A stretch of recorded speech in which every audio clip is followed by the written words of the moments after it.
Hi friends, आप देख रहे हैं टैली और अकाउंट्स में रोहित आपके साथ।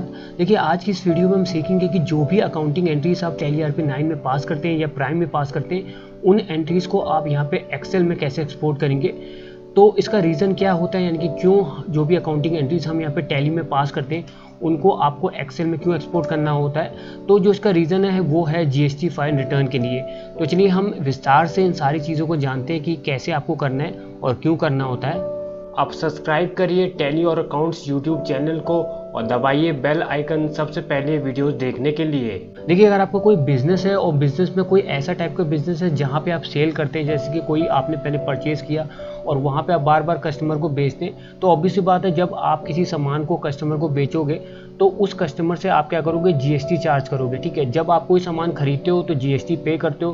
पे के केस में आपको कुछ भी नहीं करना पड़ता। लेकिन अगर आपको कोई ऐसा बिजनेस है जहाँ पे कोई सामान कस्टमर को आप बेचते हो और उस कस्टमर से आपने GST उस सामान के बदले GST चार्ज किया है, तो उस GST को बाद में आपको सरकार को पे करना होता है। और इसी के चलते आपको जो भी अकाउंटिंग एंट्रीज आप सेल्स से जुड़ी पास करेंगे, क्योंकि सेल्स के केस में आप GST कस्टमर से चार्ज करते हैं और उस GST को आपको सरकार को पे करना होता है। इसी के चलते जितनी भी सेल्स की एंट्री होती है, अकाउंटिंग एंट्रीज आप टैली में पोस्ट करते हैं, ठीक है, उन सारी एंट्रीज को आपको एक्सेल में एक्सपोर्ट करना होता है, ताकि उस फाइल को, एक्सेल की फाइल जो फाइल बनेगी एक्सपोर्ट होके, वो फाइल आप अपने चार्टर्ड अकाउंटेंट को भेजेंगे और उस फाइल के बेसिस में आपका जो चार्टर्ड अकाउंट है वो सरकार को GST पे करेगा, यानी कि वो पैसा जो आपने कस्टमर से चार्ज किया था। तो चलिए यहाँ पे हम एग्जाम्पल के बेसिस में समझते हैं। तो यहाँ पे कुछ एंट्रीज मैंने यहाँ पे पास कर रखी है, कुछ लेजर्स भी बना रखे हैं। सबसे पहले मैं आपको लेजर्स दिखा देता हूँ। ये लेजर मैंने बना रखे, ठीक है।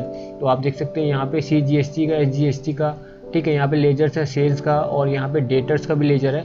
और यहाँ पे मैंने एंट्रीज भी पास कर रखी जो आप यहाँ पे डिस्प्ले में देख सकते हैं। डे बुक में जाएंगे तो यहाँ पे मैंने ये सेल्स की एंट्री यहाँ पे पास कर रखी है। तो जो GST आप पे करते हैं वो सेल्स की जितनी भी एंट्रीज होती है सिर्फ उसी में आपको देना होता है। बिजनेस में कई तरह की एंट्रीज होती है, एक्सपेंस की, इनकम की, और भी कई तरह की ड्राइंग्स की होगी, फिक्स एसेट खरीदते हैं तो कई तरह की एंट्रीज होती है। लेकिन जो GST की एंट्री होती है वो मेन होती है, ठीक है। जो भी आप सेल करेंगे कस्टमर से, आप जो है GST जो चार्ज करेंगे उस GST को आपको सरकार को वापस करना होता है। तो ऐसे में आपको करना क्या है, सिर्फ सेल्स की एंट्री से आपको जो है मतलब होना चाहिए। बाकी जितनी भी एंट्रीज हैं उनका GST से कोई भी लेना देना नहीं है। तो आपको क्या करना है, सिर्फ सेल्स की एंट्री सबसे पहले यहाँ पे सॉर्ट करनी होगी। तो कैसे करेंगे, देखिए, सबसे पहले आपको अपनी कंपनी ओपन करनी होगी। कंपनी ओपन करने के बाद जैसे कि आपको पता होगा GST आपको हर महीने के हिसाब से यहाँ पे फाइल करनी होती है, यानी कि जो भी आपको पैसा जो आप कस्टमर से चार्ज करते हैं हर महीने आपको सरकार को GST पे करना होता है, ठीक है। तो सबसे पहले आपने, ऑब्वियसली बात है, जब आपने सेल किया होगा तो कस्टमर से आपने GST चार्ज किया होगा। हर महीने की अलग अलग, मतलब हर महीने आप जो है कई तरह के सामान बेचते हैं और हर सामान में आप जो है GST और SGST यहाँ पे चार्ज करते हैं। तो सबसे पहले आपको क्या करना है, उन सेल्स की एंट्री को आपको यहाँ पे एक्सट्रैक्ट करना होगा जिनमें आपने कस्टमर से GST चार्ज किया था। तो वो कैसे पता चलेगा, आपको यहाँ पे गेट ऑफ टैली में आना है, इसके बाद यहाँ पे डिस्प्ले में जाना होगा। इसके बाद आपको कहाँ जाना है, आपको यहाँ पे जाना है अकाउंट्स बुक में, ठीक है। उसके बाद आपको यहाँ पे जाना है लेजर्स में, लेजर आपको ध्यान रखना है। और उसके बाद आपको सेल्स वाला जो लेजर है, ठीक है, इसमें आपको जाना है, ठीक है। तो जैसे आप जाएंगे जितनी भी सेल्स से जुड़ी आपने यहाँ पे एंट्रीज पास कर रखी है वो सारी की सारी एंट्रीज आपके सामने आ जाएगी, ठीक है। और सेल्स की एंट्री ही आपको एक्सपोर्ट करनी है, क्योंकि सेल्स के केस में आप GST चार्ज करते हैं जो बाद में आपको सरकार को पे करना होता है। अब यहाँ पे जितनी भी सेल्स की एंट्री आपने पास कर रखी है उस पर्टिकुलर मंथ, जिस मंथ में आप सरकार को GST पे करेंगे जो आपने कस्टमर से चार्ज कर रखा है, तो यहाँ पे वो सारे जो है एंट्रीज यहाँ पे आपको शो होना शुरू हो जाएगी। चाहे तो आप ओपन भी कर सकते हैं इनको, ठीक है। आप देख सकते हैं यहाँ पे एंट्री मैंने पास कर रखी है इनवॉइस मोड में, CGST SGST चार्ज कर रखा है, क्या बेचा है, सारे इन्फॉर्मेशन आपके सामने यहाँ पे बैक आ जाते हैं। अब क्या करेंगे, इन सारी एंट्रीज को हम एक्सपोर्ट करेंगे एक्सेल में, ठीक है। तो क्या करना होगा, आपको अपने कीबोर्ड से दबाना होगा Alt-E। उसके बाद यहाँ पे आपके सामने एक छोटा सा विंडो खुलेगा। तो सबसे पहले आपको यहाँ पे नो करना है, ठीक है। उसके बाद यहाँ पे कुछ सेटिंग है, इस सेटिंग के बेसिस में आपकी एक्सेल की फाइल तैयार होगी जो बाद में आप यहाँ पे एक्सपोर्ट करेंगे। तो चलिए देखते हैं कि सेटिंग्स आपको किस तरह से करनी है। सबसे पहले लैंग्वेज में आपको डिफ़ॉल्ट ऑल लैंग्वेज करना है, फॉर्मेट आपका एक्सेल रहेगा। उसके बाद एक्सपोर्ट लोकेशन, यानी कि जो फाइल एक्सेल की बनेगी वो कहाँ पे आप यहाँ पे सेव करना चाहते हैं, लोकेशन आप यहाँ पे चेंज कर सकते हैं या सेम भी रहने दे सकते हैं। उसके बाद यहाँ पे जो है फाइल का नाम आप यहाँ पे डाल सकते हैं, लेकिन ध्यान रखना जो एक्सटेंशन है, ठीक है, जो एक्सेल का है वो आपको चेंज नहीं करना। उसके बाद जो यहाँ पे फाइल बनेगी एक्सेल की, उसका टाइटल अगर आप चेंज करना चाहें तो वो यहाँ पे आप कर सकते हैं। उसके बाद अपडेट एग्जिस्टिंग फाइल को आपको यहाँ पे यस करना है। एक्सेल स्प्रेडशीट फॉर्मेटिंग में आपको यहाँ पे यस कर देना है। उसके बाद इसको फिलहाल हम यहाँ पे नो रहने देंगे और इसको यहाँ पे यस करेंगे। उसके बाद स्टाइल ऑफ रिपोर्ट में आपको यहाँ पे नॉर्मल लेजर करना है और उसके बाद ऑल वाउचर करना है और उसके बाद यहाँ पे आपको डिटेल करना है। उसके बाद show party address detail also, ये हम यहाँ पे नो करेंगे। शो बिल वाइज डिटेल ये नो रहेगा।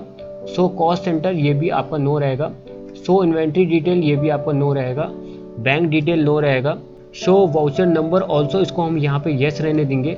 उसके बाद शो नरेशन ये नो रहेगा और शो रनिंग बैलेंस इसको भी हम यहाँ पे नो रहने देंगे। इंक्लूड ओपनिंग बैलेंस इसको हम यस करेंगे और शो ग्रुप नेम इसको हम नो करेंगे। मेथड ऑफ बैलेंसिंग को आपको यहाँ पे डेली करना है। उसके बाद आपको यहाँ पे यस कर देना है।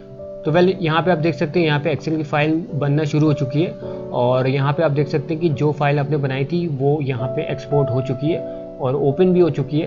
तो यहाँ पे जितने भी सेल से जुड़ी एंट्री वो आप यहाँ पे देख सकते हैं और साथ ही साथ कितना आपने यहाँ पे जीएसटी चार्ज किया था वो भी आप देख सकते हैं। ठीक है, कौन से डेट का ट्रांजेक्शन है, ठीक है, सेल्स आपने की थी, डेबिट और क्रेडिट का अमाउंट है, CGST SGST, सारी इन्फॉर्मेशन आपको जितनी भी सेल्स की एंट्री आपने पास की थी, जहाँ जहाँ आपने कस्टमर से CGST SGST चार्ज किया है, वो सारी की सारी एंट्री यहाँ पे एक्सपोर्ट हो चुकी है। इसके बाद आपको क्या करना है, इस फाइल को, जो भी एक्सेल की फाइल यहाँ पे बनी, इसको सेव करके जो भी आपके चार्टेड अकाउंटेंट हैं उनको दे देनी है और वो इस फाइल के बेसिस में, ठीक है, इस महीने जितनी भी आपने सेल्स की है, जहाँ पे आपने CGST और SGST चार्ज किया है, इसकी फाइलिंग, GST फाइलिंग वो करेगा। यानी कि जो भी CGST SGST आपने चार्ज किया है वो सरकार को यहाँ पे करेगा। तो ये है रीज़न क्यों हम टैली में अकाउंटिंग एंट्रीज जो सेल्स से जुड़ी होती है उनको हम यहाँ पे एक्सेल में एक्सपोर्ट करते हैं। तो फाइनली मैं ये कहूँगा कि अगर आपको वीडियो पसंद आए, वीडियो को लाइक करिएगा, शेयर करिएगा, चैनल सब्सक्राइब करिएगा।